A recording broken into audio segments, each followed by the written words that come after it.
Hello बच्चों, कैसे हैं?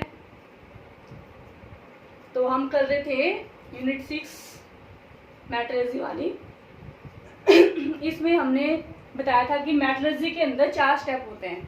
ठीक है, तो 4 स्टेप जैसे हमने दिखाया था कि ग्राइंडिंग करते हैं हम पहले, फिर उसके बाद में क्या करते हैं, जो भी हमारे पास पाउडर और है उसका हम क्या करते हैं, कंसंट्रेशन करते हैं, अर्थ इम्प्योरिटीज को रिमूव करते हैं, उसके बाद हम क्रूड मेटल ऑब्टेन करते हैं, फिर हम क्या करते हैं, रिफाइनिंग करते हैं। ठीक है, 4 स्टेप हमने बताए थे 1 बाय 1। अब इसके बाद हमारे पास एक पॉइंट आता है कि जब हम जो हमारा थर्ड स्टेप है, जो हमारा थर्ड स्टेप था, उसी थर्ड स्टेप में हमने किया था कि क्रूड मेटल ऑब्टेन किया था हमने थर्ड स्टेप में, ये बनाया था। इसको बनाने के लिए हमने 2 स्टेप लिए थे। क्या क्या करते उसमें हम, एक तो हमारे पास जो भी कंसंट्रेटेड ओर था उसका हमने ऑक्सीडेशन किया था और उसका हमने क्या बनाया था, ऑक्साइड बनाया था। फिर उसके बाद हमने सेकंड स्टेप में क्या किया था, उसका रिडक्शन किया था। ठीक है, तो ये जो पहला स्टेप है जिसमें हम ऑल पार्टिकल्स को ऑक्साइड में कन्वर्ट करते हैं, कैसे किया था ये हमने, कैल्सिनेशन और रोस्टिंग मेथड अप्लाई करके। ठीक है, तो जब हम कैल्सिनेशन और जब रोस्टिंग करते हैं तो उस टाइम, ये बात ध्यान से सुनना आप, ये बहुत ही इंपॉर्टेंट पॉइंट है यहाँ पर ये, कि जब हम ऑक्सीडेशन करते हैं with the help of calcination या फिर रोस्टिंग मेथड से, तो उस टाइम में ना कुछ इम्प्योरिटीज रह जाती हैं इसमें, कुछ वोलेटाइल जो इम्प्योरिटीज हैं वो इसमें रह जाती हैं, और वो इम्प्योरिटीज फिर हम रिमूव कब करते हैं, जब उनका हम रिडक्शन करवाते हैं। ठीक है, तो वो इम्प्योरिटीज जो हैं, जो इम्प्योरिटीज हैं जो कहाँ प्रेजेंट हैं, जो भी हमने कैल्सिनाइट और जो रोस्टेड ओर हैं, कैल्सिनाइट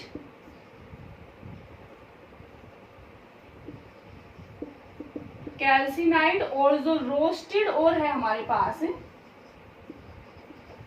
ठीक है, इसके अंदर कुछ इम्प्योरिटीज होती हैं, हैव सम इम्प्योरिटीज।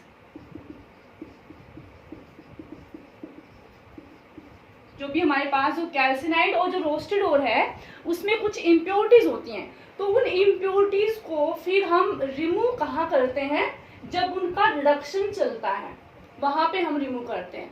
कैसे रिमूव करते हैं उनको हम, तो इन इम्प्योरिटीज को रिमूव करने के लिए हम एक केमिकल सब्सटेंस का यूज करते हैं ड्यूरिंग द रिडक्शन। जब उनका रिडक्शन चलता है तो उस टाइम हम उन ओर के साथ साथ जो भी हमारे पास कैल्सिनाइट और जो रोस्टेड जो ओर हमारे पास है उसका हम क्या करते हैं, उसमें एक केमिकल सब्सटेंस और ऐड करते हैं उन इम्प्योरिटीज को रिमूव करने के लिए। तो वो जो सब्सटेंस है जो हमने ऐड किया है इन इम्प्योरिटीज को रिमूव करने के लिए, उस सब्सटेंस को हम यहाँ पर क्या नाम देते हैं, फ्लक्स का। तो यहाँ पर एक नया वर्ड हमारे पास आया है, ये फ्लक्स। ठीक है, तो ये फ्लक्स क्या है, ये एक केमिकल कंपाउंड है, एक केमिकल सब्सटेंस है जो कि क्या करता है, जो इम्प्योरिटीज के साथ कंबाइंड होता है। कौन सी इम्प्योरिटीज, जो कैल्सिनाइड और जो रोस्टेड ओर के साथ होती हैं, उन इम्प्योरिटीज के साथ ये कंबाइंड होता है और कंबाइंड होकर के इन इम्प्योरिटीज को रिमूव करने में हेल्प करता है। मीन्स इनके साथ ही कंबाइंड होकर के एक फ्यूजिबल सब्सटेंस बना लेता है। इम्प्योरिटीज जो है, इम्प्योरिटीज के साथ जब हम फ्लक्स को कंबाइंड करते हैं तो ये एक फ्यूजिबल सब्सटेंस बनाता है, और इस फ्यूजिबल सब्सटेंस को हम क्या बोलते हैं, नोन एज स्लैग। इसको हम स्लैग बोलते हैं, इस फ्यूजिबल सब्सटेंस को हम क्या बोलते हैं, स्लैग बोलते हैं। तो स्लैग फॉर्मेशन करके और फिर उस स्लैग जो है वो फर्नेस में क्या है कि एक अलग से एक ओपनिंग बनी होती है, आउटलेट बने होते हैं, तो वहां पर एक साइड से हम स्लैग को निकाल देते हैं और एक साइड से हमारे पास जो क्रूड मेटल है वो बनता है। फिर क्योंकि रिडक्शन जब हम करवाते हैं ना, रिडक्शन में क्या होता है कि जो ऑक्साइड है उसका रिडक्शन होगा और रिडक्शन होकर के मेटल पार्ट को हम अलग निकालते हैं ना, तो जो भी फर्नेस होती है ना उनके अंदर 2 आउटलेट बने होते हैं। तो एक आउटलेट से तो जो क्रूड मेटल है वो निकल जाता है और एक जो आउटलेट है उससे क्या निकलता है, स्लैग निकलता है। स्लैग क्या है, मतलब ये इम्प्योरिटी जो प्रेजेंट थी उस ऑक्साइड के अंदर उन इम्प्योरिटीज के साथ हमने एक सब्सटेंस को ऐड किया और वो सब्सटेंस क्या करेगा, उस इम्प्योरिटीज के साथ कंबाइंड होकर के एक फ्यूजिबल सब्सटेंस बनाता है जिसको हम स्लैग बोलते हैं, और उस स्लैग को फिर हम बाहर निकाल देते हैं। मीन्स इम्प्योरिटीज को बाहर निकाल दिया हमने, ठीक है। तो सब्सटेंस जो है जो इम्प्योरिटीज को रिमूव करने में हेल्प करते हैं वो क्या होते हैं, फ्लक्स बोलते हैं यहाँ पर हम उनको, दीज आर द फ्लक्स। अब ये जो फ्लक्स हैं ये टू टाइप्स के होते हैं, ये एक बेसिक फ्लक्स और एक होते हैं एसिडिक फ्लक्स। बेसिक और एसिडिक फ्लक्स होते हैं, दो तरह के होते हैं ये जो फ्लक्स हैं, ये टू टाइप्स के हैं, एसिडिक फ्लक्स और बेसिक फ्लक्स, ठीक है। दोनों को ध्यान से देखना है, बहुत ही इंपॉर्टेंट पॉइंट है, क्वेश्चन भी पुटअप होते हैं, सीबीएसई में क्वेश्चन पूछे जाते हैं इसके ऊपर। दो ही है हमारे पास एग्जाम्पल और दोनों में से कोई भी पूछ सकते हैं, इंपॉर्टेंट पॉइंट है ये। तो एसिडिक जो फ्लक्स है ये क्या होते हैं, मीन्स जो इम्प्योरिटीज है ना, इम्प्योरिटीज किस नेचर की है, किस नेचर की इम्प्योरिटीज थी, उसके साथ हमने जो chemical substance, suppose impurities basic nature की हैं, तो बेसिक जो इम्प्योरिटीज हैं उनके साथ जो आपने केमिकल सब्सटेंस को डाला है उन इम्प्योरिटीज को रिमूव करने के लिए, तो उनको हम क्या बोल देते हैं, एसिडिक फ्लक्स बोल देते हैं। और जो एसिडिक इम्प्योरिटीज के साथ कंबाइंड होती हैं वो क्या होते हैं, वो बेसिक फ्लक्स होते हैं। मीन्स दोनों का नेचर अपोजिट होना चाहिए ना, अगर इम्प्योरिटीज एसिडिक है तो फ्लक्स क्या होगा, बेसिक होगा, अगर इम्प्योरिटीज बेसिक है तो फ्लक्स क्या होगा, एसिडिक होगा, ठीक है। जैसे फॉर एग्जांपल हमारे पास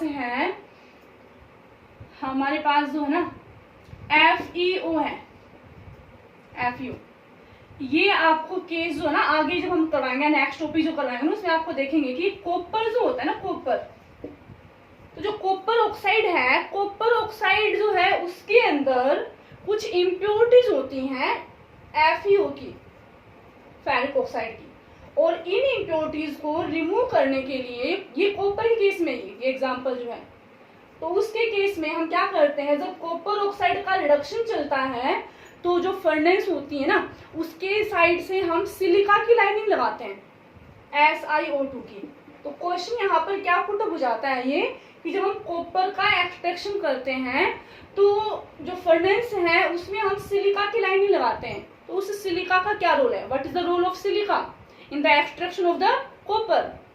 तो ये बाकी रिडक्शन में हेल्प नहीं कर रहा है सिलिका, ये सिर्फ किस में हेल्प करता है, जो भी ये इम्प्योरिटीज हैं, ये जो इम्प्योरिटीज हैं, और ये इम्प्योरिटीज कैसी हैं, बेसिक नेचर इनका, क्योंकि जो भी मेटल ऑक्साइड होते हैं उनका नेचर बेसिक होता है, और जो नॉन मेटल ऑक्साइड होते हैं उनका नेचर कैसा होता है, एसिडिक। तो यहाँ पर जो सिलिका है ये किसका काम कर रहा है, ये फ्लक्स का काम कर रहा है, इसका नेचर कैसा है, एसिडिक है। और जब इन दोनों को आपस में कंबाइंड करवाते हैं तो एक कॉम्प्लेक्स बनेगा, एक सब्सटेंस बनेगा, फ्यूजिबल सब्सटेंस, और वो क्या बनता है, आयरन सिलिकेट SiO3, जिसको हम क्या बोलते हैं, स्लैग। तो ये जो फ्लक्स है ये इस इम्प्योरिटीज को लेकर के और स्लैग की फॉर्म में बाहर निकल जाता है। तो what is the role of silica, तो हम क्या कहेंगे कि silica is act as a flux, एक फ्लक्स का काम करता है, it combined with the impurities of FeO की जो इम्प्योरिटीज है कॉपर के केस में उनके साथ कंबाइंड होकर के और ये स्लैग बनाता है और इम्प्योरिटीज को रिमूव करने में हेल्प करता है, ये है इसका रोल, ठीक है। तो ये तो हमारे पास क्या हो गया, एसिडिक फ्लक्स है SiO2 जो है ये। ऐसे ही जो बेसिक फ्लक्स है उसका एग्जाम्पल आपको आयरन के एक्सट्रैक्शन में मिलेगा। जब हम आयरन का एक्सट्रैक्शन करते हैं ना तो वहां पर भी हम एक फ्लक्स डालते हैं, और वहां पे हम फ्लक्स डालते हैं कैल्शियम ऑक्साइड या फिर कैल्शियम कार्बोनेट। तो वहां पर भी क्वेश्चन आता है कि जो हम आयरन का एक्सट्रैक्शन करते हैं तो कैल्शियम ऑक्साइड या फिर कैल्शियम कार्बोनेट का क्या रोल है वहां पर, तो वो भी क्या है, वो भी एक फ्लक्स का काम करता है। तो आयरन के केस में, in the case of iron, इसमें जो इम्प्योरिटीज होती है ना, इम्प्योरिटीज होती है सिलिका की, silica is present as a impurities, impurities की फॉर्म में प्रेजेंट होता है सिलिका। तो इस इम्प्योरिटी को रिमूव करने के लिए हम फ्लक्स डालते हैं, ठीक है, डूरिंग द रिडक्शन, जब उसका रिडक्शन चलता है उस टाइम।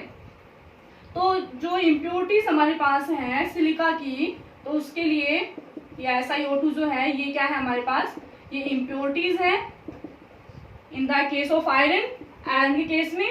और इसमें जो हम फ्लक्स डालते हैं वो हम डालते हैं कैल्शियम ऑक्साइड, और ये फिर बना लेता है, ये फ्लक्स है हमारे पास।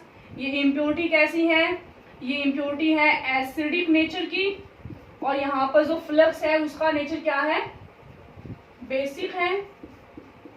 ठीक है, तो ये बन जाता है फिर हमारे पास है कैल्शियम सिलिकेट। ये क्या है, स्लैग। तो इस स्लैग की फॉर्म में इम्प्योरिटीज को बाहर निकाल लेता है जो फ्लक्स है वो। तो ये दो तरह से होते हैं, दो एसिडिक फ्लक्स और बेसिक फ्लक्स, 2 टाइप्स के होते हैं ये। ठीक है, तो ये हमारे पास एक फ्लक्स का पॉइंट है छोटा सा ये। अब ये जो यूनिट है हमारी, इसके जो जो स्टेप्स, इसमें क्या क्या पॉइंट्स आते हैं, कौन कौन से स्टेप आप फॉलो करते हैं, वो सभी पॉइंट्स हो चुके हैं। अब इसके बाद जो है कुछ मेटल्स जो हैं उनका एक्सट्रैक्शन हमें दिखाना है। जैसे आपके सिलेबस में आयरन का है, कॉपर का है, एक जिंक का है और एक एल्यूमिनियम का है।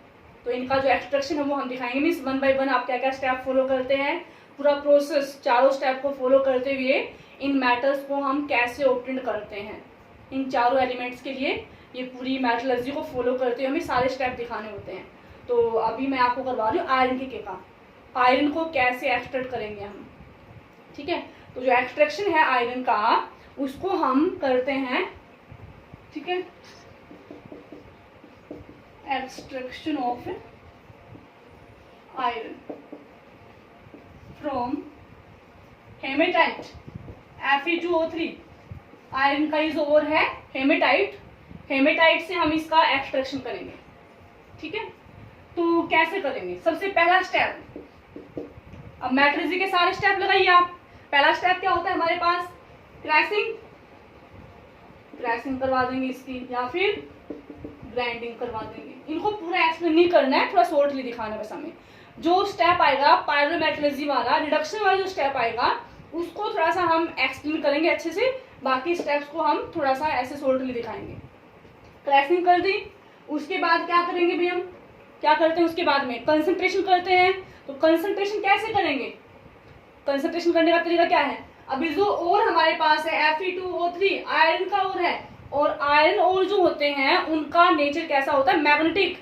तो मीन्स अर्थी इम्प्योरिटीज को रिमूव करने के लिए आप कौन सा प्रोसेस लगा सकते हैं, मैग्नेटिक मेथड से कर सकते हैं ना।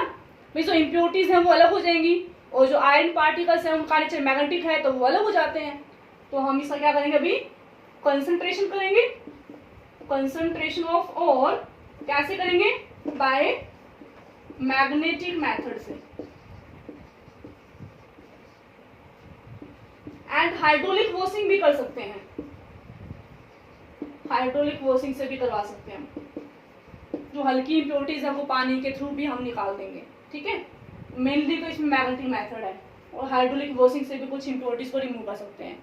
अर्थ इम्प्योरिटीज दूर हो गई हैं। इसके बाद थर्ड स्टेप क्या आता है हमारे पास, extraction of crude metal. Third step क्या है, एक्सट्रैक्शन ऑफ क्रूड मेटल। अब उस एक्सट्रैक्शन ऑफ क्रूड मेटल को हम कैसे ऑब्टेन करते हैं, उसके लिए हमारे पास फर्दर 2 स्टेप है ना। एक बार तो पहले ओर को हम बनाएंगे ऑक्साइड में, फिर ऑक्साइड का हम करेंगे रिडक्शन। ठीक है, तो जो ओर है उसको ऑक्साइड में कन्वर्ट करने के लिए हम क्या करते हैं, 2 मेथड है फिर उसमें भी हमारे पास, या तो कैल्सिनेशन करते हैं या फिर हम रोस्टिंग करते हैं। तो यहाँ पर क्या करेंगे, अब हमारे पास जो ओर है वो कैसा है, Fe2O3, मीन्स ये ऑक्साइड के फॉर्म में तो ऑलरेडी प्रेजेंट है ना, तो इसके लिए हमें एक्सेस ऑफ ऑक्सीजन देने की जरूरत नहीं है, मीन्स रोस्टिंग करने की जरूरत नहीं है। हम क्या करेंगे, सीधा ही इसका कैल्सिनेशन कर देंगे। कैल्सिनेशन मीन्स सिंपली हम हीट करेंगे लिमिटेड सप्लाई ऑफ ऑक्सीजन में, जिससे क्या होगा, हम क्या करेंगे, अभी कैल्सिनेशन करवा देंगे in limited supply of oxygen.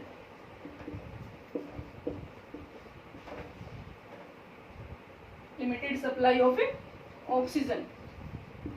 ठीक है, तो इससे क्या होगा, जो भी वोलेटाइल इम्प्योरिटीज हैं वो निकल जाती हैं। So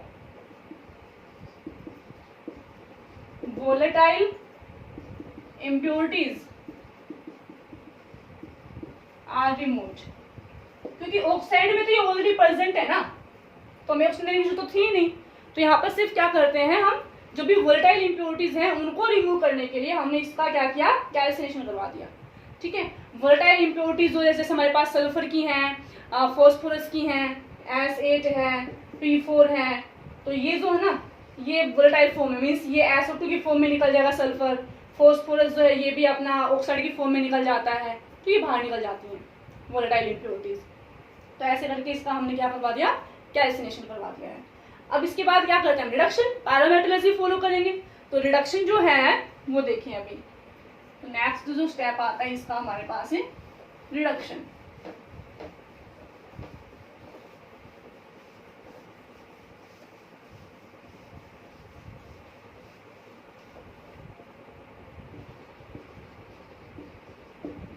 reduction of Fe2O3 hematite, it is based on pyrometallurgy, it is based on pyrometallurgy,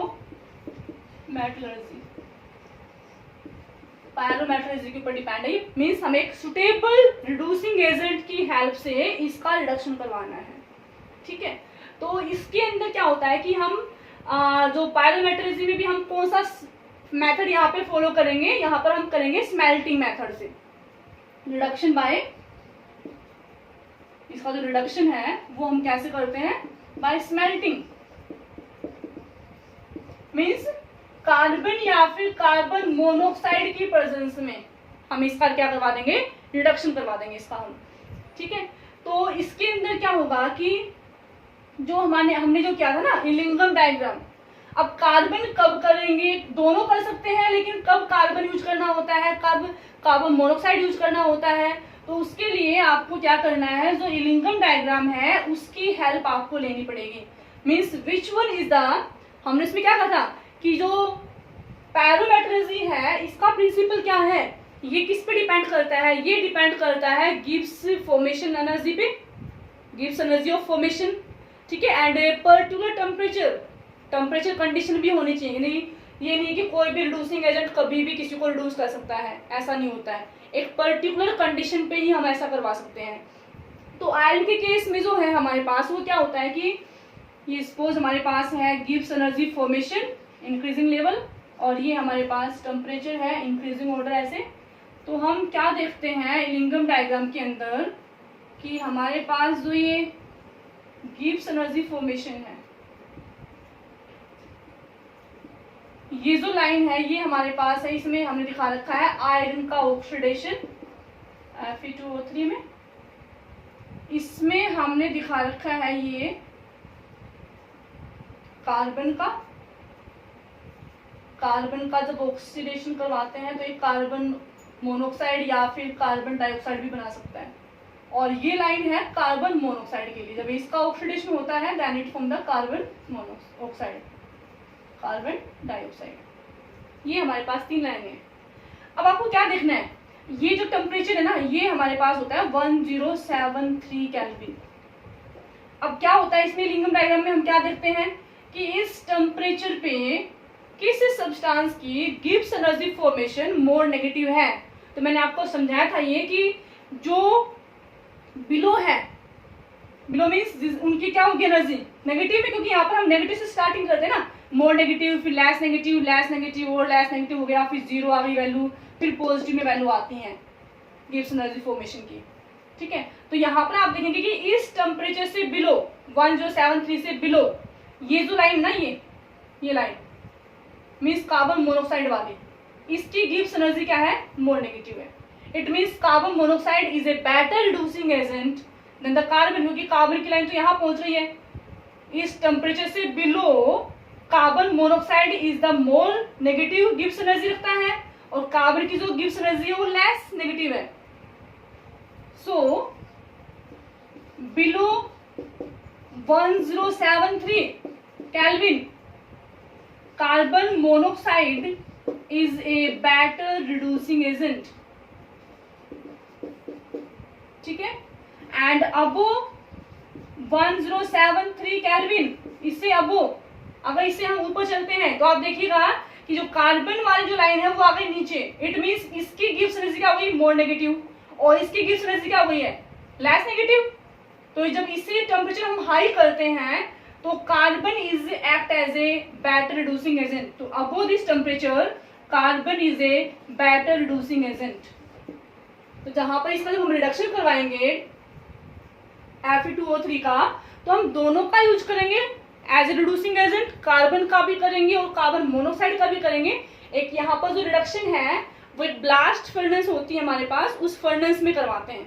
तो उस फर्नेस में हाई टेम्परेचर जब होगा तो हाई टेम्परेचर पे तो हम करवाते हैं कार्बन से रिडक्शन, और लो टेम्परेचर पे हम करवाएंगे कार्बन मोनोऑक्साइड से रिडक्शन। मीन्स जो फर्नेस है उसमें नीचे टेम्परेचर हाई होता है, ऊपर टेम्परेचर कम होता है।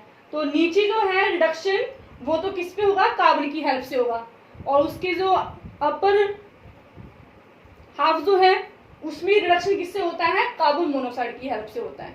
ठीक है, तो जहां टेम्परेचर कम होगा वहां पे तो carbon monoxide is act as a reducing agent, और जहां टेम्परेचर ज्यादा है जिस वाले पोर्शन में फर्नेस के अंदर, वहां पर जो कार्बन है वो एक रिड्यूसिंग एजेंट की तरह काम करता है, वो रिडक्शन करवाने में हेल्प करता है। तो आपको ध्यान रखना है कि कौन सा कब बेटर रिड्यूसिंग एजेंट है।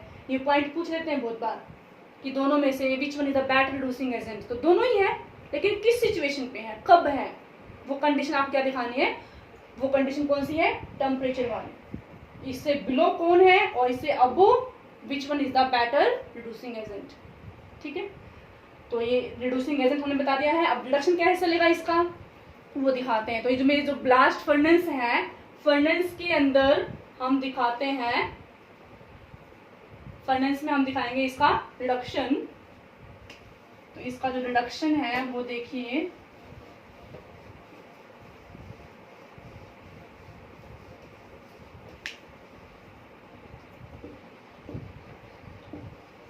रिडक्शन ऑफ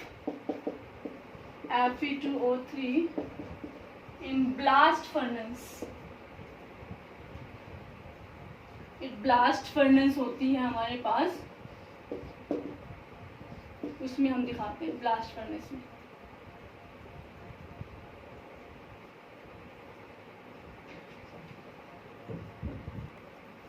जो रिडक्शन चलता है ब्लास्ट फर्नेस में वो क्या, देखो अभी जो फर्नेस है हमारे पास, इसमें देखो ये हमने दिखा दिया कि जैसे इस टाइप से होती है कुछ ये, इसके अंदर हम यहाँ से और पार्टिकल्स डाल देंगे, कैल्शियम कार्बोनेट डालेंगे और कोक डालते हैं। ठीक है, कोक एज ए फ्यूल काम करेगा, और जो एक कैल्शियम कार्बोनेट है it act as a flux, ये यहाँ पर फ्लक्स का काम करेगा ये। ठीक है, इम्प्योरिटीज जो है इसमें और के साथ उन इम्प्योरिटीज को रिमूव करने में हेल्प करेगा ये। जैसे मैंने थोड़ी देर पहले बताया था आपको कि फ्लक्स क्या होता है। अभी चीजें हमने डाल दी इसमें। यहाँ पर जो है टेम्परेचर हाई होता है नीचे, ऊपर टेम्परेचर जो है वो लो होता है। यहाँ पर जो एग्जॉस्ट गैस है वो निकल जाती है जो भी है, और यहाँ से जो है हम ऑक्सीजन की जो सप्लाई करते हैं, हॉट एयर ब्लास्ट देते हैं, ऑक्सीजन की सप्लाई करते हैं, और यहाँ से एक साइड से तो निकल जाता है स्लैग, और एक साइड से निकलता है क्रूड मेटल मोल्टन आयरन, और उस मोल्टन आयरन को यहाँ पर हम क्या बोलते हैं, पिग आयरन। जो क्रूड मेटल हमें मिलेगा आयरन का, उसको यहाँ पर हम क्या बोलते हैं, पिग आयरन बोलते हैं, जो मोल्टन फॉर्म में निकलता है क्रूड मेटल जो निकलेगा आयरन का। ठीक है, अब इसमें देखो किस टेम्परेचर पे क्या रिएक्शन चलती है, इस पूरी फर्नेस के अंदर जो रिएक्शन चलती है किस टेम्परेचर पे क्या रिएक्शन हो रही है, वो रिएक्शन हम अभी दिखा रहे हैं। इस फर्नेस में क्या रिएक्शन हो रही है, तो इसमें हमारे पास 4 जोन बनते हैं। तो पहला जोन क्या होता है, zone of combustion, zone of combustion. इसमें क्या होता है कि ये कहाँ होता है, किस टेम्परेचर पे, यहाँ पर ये होता है 2170 केल्विन जो है इस टेम्परेचर पे होता है ये। इसमें क्या होता है, जो हमने कोक लिया है, जो कार्बन लिया है, इस कार्बन का कंबशन होगा, और कंबशन होकर के ये CO2 बनाएगा, प्लस क्या निकालता है, हीट निकालता है, और इस हीट की वजह से यहाँ पर टेम्परेचर क्या होता है, हाई टेम्परेचर हो जाता है। ठीक है, दूसरा क्या होता है फिर, zone of heat absorption, heat absorption. यहाँ पर जो हीट निकली है उस हीट को अब्जॉर्ब करता है, उस हीट को अब्जॉर्ब जो है वो कौन करता है, यहाँ पर CO2। ये जो CO2 है ये क्या करता है, ये कार्बन के साथ कंबाइन होकर के और ये हीट को अब्जॉर्ब करते हुए क्या बनाता है, कार्बन मोनोऑक्साइड बना देता है ये। ठीक है, ये हीट ऑफ अब्जॉर्प्शन है। ये कहाँ चलता है, ये किस टेम्परेचर पे होता है, ये होता है 1423 से 1673 इस टेम्परेचर के बीच में, इस टेम्परेचर रेंज पे क्या चलता है, ये जोन ऑफ हीट अब्जॉर्प्शन चलता है ये, ठीक है। फिर थर्ड क्या होता है इसके अंदर, third step, zone of slag formation, zone of slag formation. Slag formation कहाँ होती है, ये होती है एट 1423 केल्विन के ऊपर। इस टेम्परेचर पे क्या बनता है, स्लैग बनता है, यहाँ पर आकर के क्या बनता है, स्लैग बनता है। तो स्लैग कैसे बनता है कि जो कैल्शियम कार्बोनेट है ये सबसे पहले क्या होगा, हीट को अब्सॉर्ब करके और ये अपने आप को डिकम्पोज करेगा पहले कैल्शियम ऑक्साइड प्लस में CO2 में। अब ये जो कैल्शियम ऑक्साइड है ये फिर एज ए फ्लक्स काम करता है और ये कैल्शियम ऑक्साइड इम्प्योरिटीज के साथ कंबाइंड होगा और आयरन के केस में जो इम्प्योरिटी है वो किसकी होती है, सिलिका की। सिलिका इज ए इम्प्योरिटी और इसके साथ ही कंबाइंड होकर के ये बनाएगा कैल्शियम सिलिकेट मींस स्लैग। और फिर जो स्लैग है ये इस ओपनिंग से बाहर निकल जाता है, ठीक है। तो तीन जो फॉर्मेशन जो है, जोन फॉर्मेशन जो है तीन ये हो गई है। इसके बाद जो नेक्स्ट आता है जोन, इसके अंदर रिडक्शन वाला जो चलेगा, रिडक्शन। अब रिडक्शन कहाँ चलता है, यहाँ पर इस टेम्परेचर रेंज पे 573 से 1073 जो टेम्परेचर रेंज है यहाँ पर जो है वो क्या चलता है, रिडक्शन चलता है। तो इसका जो आता है नेक्स्ट जो जोन है, जोन ऑफ रिडक्शन।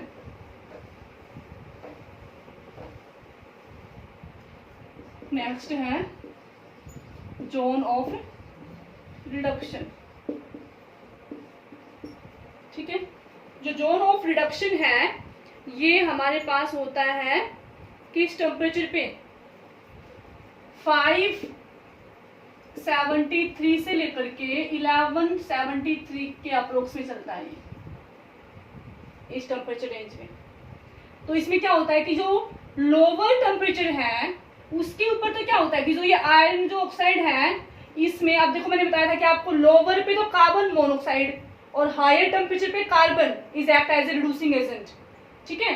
तो लोअर पे तो कौन काम करेगा, कार्बन मोनोऑक्साइड। टेम्परेचर क्या है 573 से और ये हम 673 केल्विन तक दिखा सकते हैं अप्रोक्सीमेटली, ठीक है। एग्जैक्ट तो हम ऐसे शो नहीं कर सकते हैं, अप्रोक्सीमेटली हम यहाँ पर टेम्परेचर रेंज शो कर सकते हैं।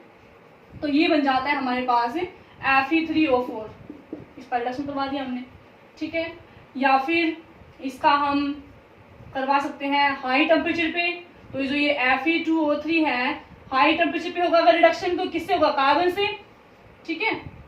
मीन्स ये हमारे पास है high temperature means more than 1073 kelvin. अगर इससे बिलो है तो कार्बन मोनोऑक्साइड, अगर इससे ज्यादा है टेम्परेचर तो किस पे होगा, कार्बन से होगा। तो ये बन जाएगा हमारे पास FeO में कन्वर्ट हो जाएगा ये, ठीक है। और जो ये Fe3O4 है ये भी हमारे पास किस में कन्वर्ट हो जाता है, FeO के अंदर कन्वर्ट हो जाता है, ठीक है। उसके बाद जो FeO है इसका हम फर्दर रिडक्शन दिखा देंगे। तो जो FeO है इसका फर्दर रिडक्शन दिखा करके ये कन्वर्ट हो जाता है हमारे पास फिर किसके अंदर, FeO में, प्लस ये क्या निकल जाएगा CO। तो ये क्या बन गया हमारे पास, crude metal. This one is the crude metal और इसको हम क्या बोलते हैं, पिग आयरन। तो ये पिग आयरन यहां से निकल जाता है, ठीक है। तो जो पिग आयरन है ये प्योर नहीं है, प्योरेस्ट फॉर्म नहीं है, ये इम्प्योर फॉर्म होती है। ये जो पिग आयरन है इट कंटेन अबाउट 4% इम्प्योरिटी। फिर क्या करते हैं इसको हम फर्दर हीट करते हैं, थोड़ा सा प्योरीफाई करते हैं, फर्दर हीट करेंगे कोक की प्रेजेंस में, तो उससे फिर जो हमें आयरन मिलता है उसको हम बोलते हैं कास्ट आयरन। या आयरन भी कई तरह के होते हैं, जो ब्लास्ट फर्नेस से हमें मिला है उसको तो हम क्या बोलते हैं, pig iron which contains 4% impurity. उसको फर्दर हीटिंग करके कोक की प्रेजेंस में हीटिंग करते हैं फर्दर, तो उसके पास फिर रह जाती हैं 3% इम्प्योरिटीज होती हैं, impurities of carbon and some other impurities also, उसको हम कास्ट आयरन बोलते हैं। इसको हम फिर से हीटिंग वगैरह देते हैं और इसको हम और प्योरेस्ट फॉर्म बनाते हैं, जिसको हम क्या बोलते हैं फिर, road iron. Road iron it is the purest form, ये हमारे पास है प्योरेस्ट फॉर्म है आयरन की, है प्योरेस्ट फॉर्म ऑफ आयरन। इसमें बहुत ही कम इम्प्योरिटी होती हैं, अबाउट 0.05% तक। तो ये प्योरेस्ट फॉर्म होता है रोट आयरन, ये the purest form of iron. तो आयरन की 3 तरह की फॉर्म होती है, 3 तरह की स्टेट होती है। जो फर्नेस से मिला वो पिग आयरन है, इसमें 4% इम्प्योरिटी है। थोड़ा हीटिंग वगैरह दे करके इम्प्योरिटीज को रिमूव किया गया, जिसमें हम 3% इम्प्योरिटी रह जाती हैं, वो होता है कास्ट आयरन। फर्दर प्योरीफाई करते हैं, फर्दर हीटिंग वगैरह देते हैं, तो ये जो प्योरेस्ट फॉर्म मिलती है वो क्या होता है, रोट आयरन होता है। ठीक है, तो इस तरह से हम ये करते हैं इसका रिडक्शन। फिर ये हो गए सारे स्टेप, हो गए 3 स्टेप, मीन्स मेन जो स्टेप है 4 मेट्रिक्स वाले। उसके बाद फिर क्या कर देते हैं, इसकी रिफाइनिंग कर देते हैं। रिफाइनिंग करके इसको प्योरीफाई कर लेते हैं। ठीक है, तो ये होता है आयरन का एक्सट्रैक्शन। ठीक है, तो इसको आप पढ़ना अच्छे से, आपको मैंने नोट्स प्रोवाइड कर रखे हैं, उनमें से आप इसको अच्छे ढंग से पढ़ना, और बाकी जो एलिमेंट्स के एक्सट्रैक्शन है वो कल करवाते हैं। ठीक है, तब तक के लिए बाय।